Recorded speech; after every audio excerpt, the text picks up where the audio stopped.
Hello मेरे प्यारे दोस्तों, आपका हार्दिक स्वागत। आज हम लाए हैं 12 जनवरी 2025 की सीरीज। इस सीरीज के अंदर 10 महत्वपूर्ण करंट अफेयर्स क्वेश्चंस आपके साथ हम रूबरू होंगे। बड़े ही शानदार, बड़े ही महत्वपूर्ण क्वेश्चन है जो आने वाले एग्जाम्स के अंदर देखने को मिलेंगे। दोस्तों, अब हम बात करें क्वेश्चन नंबर 1 की। हाल ही में मियावाकी पत्ती का प्रयोग किस स्थान पर किया गया? मियावाकी जो पत्ती है वो वृक्षारोपण से संबंधित पत्ती है और इसका प्रयोग प्रयागराज के अंदर किया गया। प्रयागराज उत्तर प्रदेश के अंदर स्थित है और यहाँ कुंभ का मेला आयोजित किया जा रहा है। 12 वर्ष बाद में यहाँ कुंभ का मेला आयोजित किया जाएगा या इसका आयोजन 14 जो जनवरी 2025 है उसको स्टार्ट होगा और फरवरी के अंदर इसका समापन होगा। तो इस एरिया के अंदर क्या किया है, छोटे छोटे बगीचे या छोटे छोटे जो वन है वो स्थापित किए गए हैं या लगाए गए हैं जो बहुत तेज़ी से क्या कर रहे हैं, ग्रोथ करते हैं। और इस पत्ती को कहा जाता है मियावाकी पद्धति।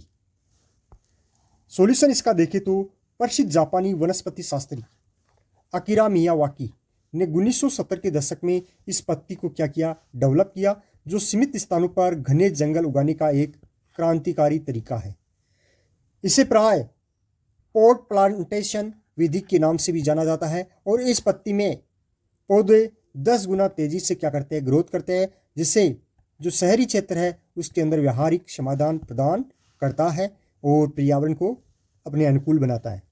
यह पत्ती घने रूप से उगाए गए देसी प्रजातियों के मिश्रण का उपयोग करके प्राकृतिक जंगलों की नकल करती है और यह मिट्टी की गुणवत्ता में सुधार करती है, साथ ही जैव विविधता और वन विकास में भी तेजी से वृद्धि करती है।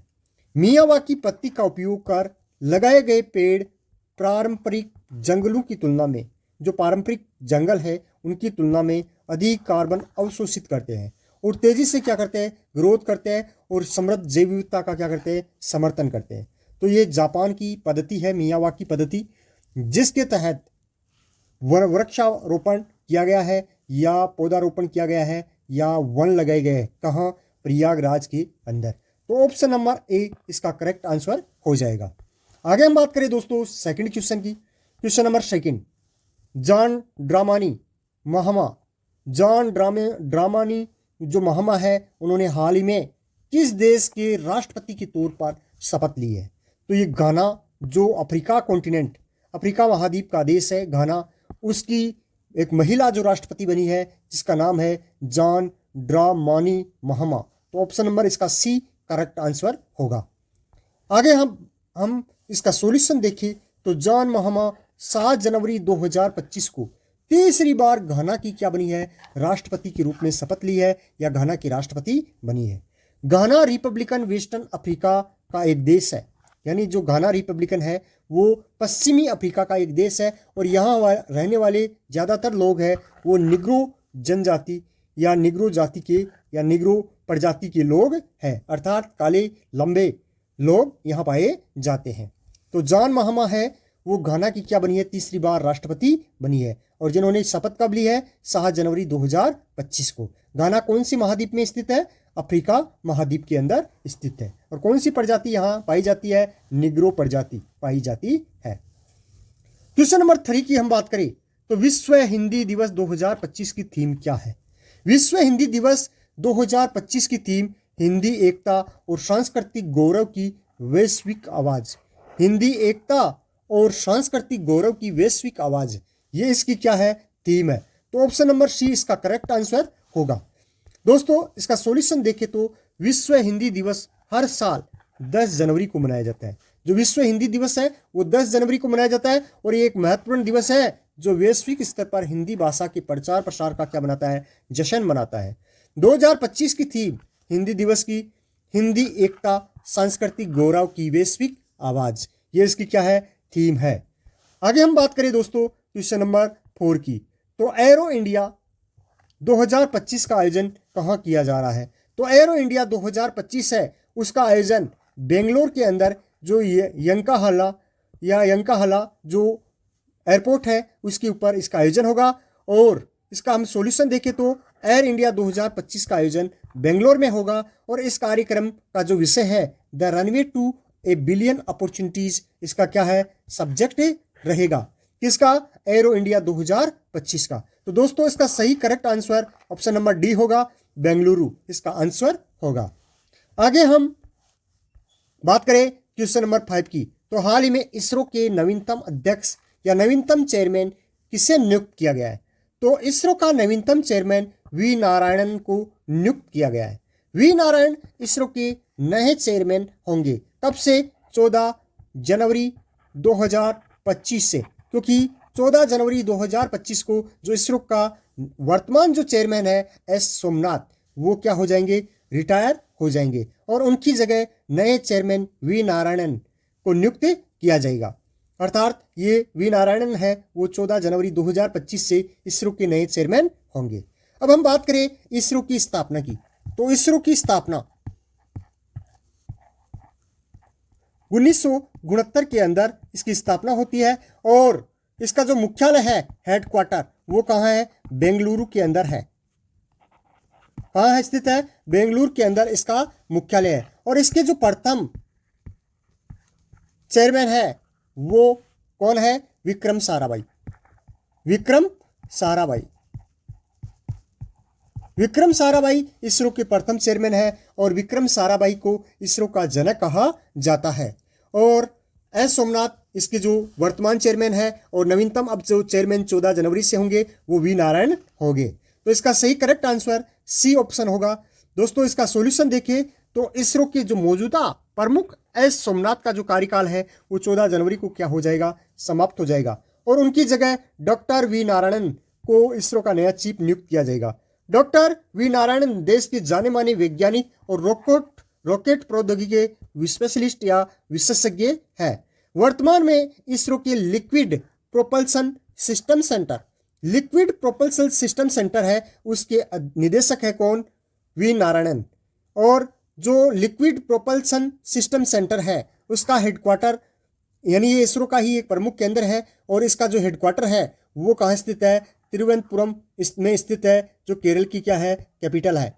यानी केरल की जो कैपिटल तिरुवनंतपुरम में लिक्विड प्रोपल्सन सिस्टम सेंटर का हेडक्वार्टर है। Liquid propulsion system centre ISRO का एक प्रमुख केंद्र है। आगे हम दोस्तों बात करें क्वेश्चन नंबर 6 की। तो हाल ही में भारतीय परमाणु संस्थानों पर जो लगे हुए प्रतिबंध है वो समाप्त करने की घोषणा की है। वो कौन सा देश है जिसने भारतीय परमाणु संस्थानों पर लगे प्रतिबंधों को समाप्त करने की घोषणा की है? तो इसका करेक्ट आंसर होगा सी, यानी अमेरिका। अमेरिका ने भारतीय परमाणु संस्थानों पर जो लगे हुए प्रतिबंध थे 1998 से, उनको हटाने की क्या किया है? घोषणा की है। सॉल्यूशन इसका देखें तो भारत द्वारा 1998 में राजस्थान की पोखरण में परमाणु परीक्षण किया गया और उसके बाद अमेरिका ने भारत पर परमाणु प्रतिबंध लगा दिए गए थे।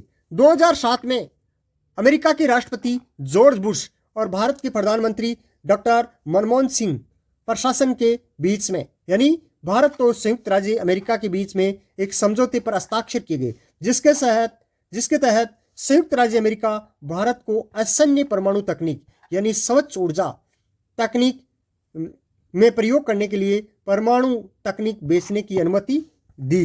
यानी अमेरिका ने कहा कि आप परमाणु से संबंधित जो आणविक पदार्थ है उनका उपयोग ऊर्जा के क्षेत्र में ले सकते हो, न कि सैन्य क्षेत्र में।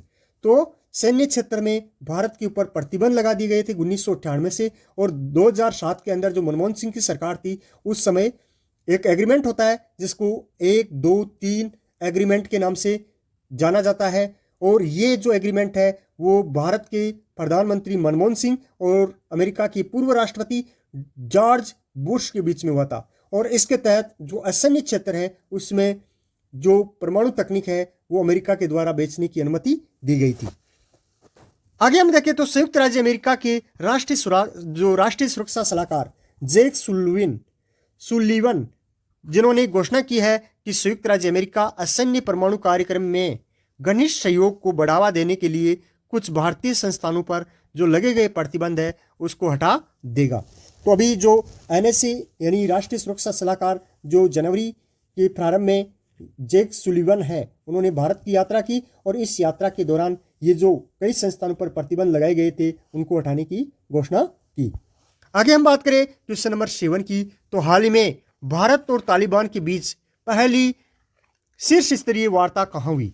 तो ये कहाँ होती है? दुबई के अंदर होती है। तो ऑप्शन नंबर ए इसका करेक्ट आंसर है, यानी यह बैठक दुबई के अंदर हुई, जो 2021 में अफगानिस्तान पर तालिबान के कब्जे के बाद भारत और तालिबान के बीच पहली उच्चतम स्तर की बातचीत या वार्ता है। यानी 2021 में अफगानिस्तान के ऊपर तालिबान के द्वारा कब्जा कर लिया गया और कब्जा करने के बाद ये भारत और अफगानिस्तान के बीच पहली उच्चतम स्तर की वार्ता है और यह वार्ता बहुत ही महत्वपूर्ण है। भारत ने तालिबान प्रशासन को औपचारिक रूप से मान्यता अभी तक नहीं दी है, यानी औपचारिक रूप से तालिबान प्रशासन को अभी तक मान्यता भारत के द्वारा नहीं दी गई है, लेकिन वह भारत मानवीय सहायता के साथ साथ व्यापार सहायता, चिकित्सा सहायता के लिए काबुल में एक छोटा सा मिशन बनाए हुए है। यानी जो तालिबान प्रशासन है उसके साथ जो व्यापार सहायता है, चिकित्सा सहायता है और मानवीय सहायता है, उसके लिए वो इसके साथ संबंध बनाए हुए हैं और इसी संबंध के तहत ये जो वार्ता हुई है। आगे हम दोस्तों बात करें क्वेश्चन नंबर 8 की। तो हाल ही में नई खोजों के साथ कौन सा देश लिथियम भंडार वाला दुनिया का दूसरा शीर्ष देश बना है? यानी अभी हाल ही के अंदर लिथियम के भंडारों की खोज हुई है उस देश के अंदर, जिसके कारण वो दुनिया का दूसरा बड़ा लिथियम का भंडार रखने वाला देश बना है। तो ये बना है चीन। ऑप्शन नंबर बी इसका करेक्ट आंसर होगा। सॉल्यूशन इसका देखें तो चीन ने तिब्बत में लिथियम के बड़े भंडार की खोज करने के बाद दुनिया का दूसरा सबसे बड़ा लिथियम भंडार रखने वाला देश चीन बन गया है। पहला कौन है? चिली। चीन के पास अब दुनिया के कुल लिथियम भंडार का 16.5% हिस्सा है। चीन ऑस्ट्रेलिया, अर्जेंटीना, बोलिविया से आगे निकल गया है और चीन के बाद लिथियम भंडार के मामले में चिली पहले नंबर पर है। लिथियम को यानी व्हाइट गोल्ड के नाम से या सफ़ेद सोना के नाम से जाना जाता है। लिथियम का इस्तेमाल इलेक्ट्रॉनिक वाहनों में, सेल फोन कम्युनिकेशन में और परमाणु ईंधन के रूप में इसका उपयोग होता है। लिथियम इलेक्ट्रॉनिक डिवाइस में इस्तेमाल होने वाली जो बैटरी है उसकी उम्र और क्षमता को क्या करता है? इंक्रीज करता है या बढ़ाता है। आगे हम देखें क्वेश्चन नंबर 9। तो हाल ही में वैज्ञानिकों की एक अंतर्राष्ट्रीय टीम ने 1.2 मिलियन वर्ष पुराने बर्फ के कोर को सफलतापूर्वक ड्रिल किया है या उसके छेद किया है। तो ये कहाँ पे किया है? ये अंटार्कटिका के ऊपर किया है। ऑप्शन नंबर ए इसका करेक्ट आंसर होगा। इसका सॉल्यूशन देखें तो अंटार्कटिका में करीब 12 लाख साल पुरानी जो बर्फ की कोर या परत है वो उसके अंदर ड्रिल किया गया है या उसके अंदर छेद किया गया है। यह बर्फ कोर करीब 2 मील यानी 3.2 किलोमीटर गहराई से निकाली गई है और इस बर्फ से जलवायु परिवर्तन के अध्ययन में क्या मिलेगी? हेल्प मिलेगी और यह बर्फ पृथ्वी, वायुमंडल और जलवायु के विकास के बारे में भी जानकारी देगी। आगे हम बात करें क्वेश्चन नंबर 10 की। तो हाल ही में किस राज्य सरकार ने वन अपराधों के लिए गुणाक्षी ऑनलाइन FIR प्रणाली शुरू की है? तो गुणाक्षी ऑनलाइन FIR प्रणाली कौन सी सरकार ने प्रारंभ की है या कौन सी राज्य सरकार ने प्रारंभ की है? तो इसका आंसर होगा कर्नाटक राज्य सरकार के द्वारा प्रारंभ हुई है। ऑप्शन नंबर बी इसका करेक्ट आंसर होगा। सॉल्यूशन देखें तो कर्नाटक ने वन्य जीव अपराधों को रोकने के लिए गुणाक्षी ऑनलाइन FIR प्रणाली शुरू की गई है। गुणाक्षी जनता को मोबाइल फोन या ईमेल के माध्यम से वन अपराधों की शिकायत दर्ज कराने की सुविधा प्रदान करती है। यह प्रणाली पुलिस विभाग की FIR प्रणाली के समान ही है और इसे भारतीय वन्य जीव ट्रस्ट के सहयोग से क्या किया है? डेवलप किया गया है। इस प्रकार दोस्तों ये जो गुणाक्षी जो परियोजना है या जो गुणाक्षी ऑनलाइन FIR प्रणाली है वो कर्नाटक सरकार के द्वारा शुरू की गई है। इस प्रकार दोस्तों हमने 10 क्वेश्चन देखे, बड़े ही शानदार और बड़े ही महत्वपूर्ण थे जो आने वाले एग्जाम्स के अंदर देखे जाएंगे। तो प्यारे दोस्तों हमारी वीडियो को लाइक करें, सब्सक्राइब करें, शेयर करें। अब हम एक नए वीडियो के साथ मिलेंगे कल। तब तक जय हिंद, जय भारत मेरे प्रिय साथियों।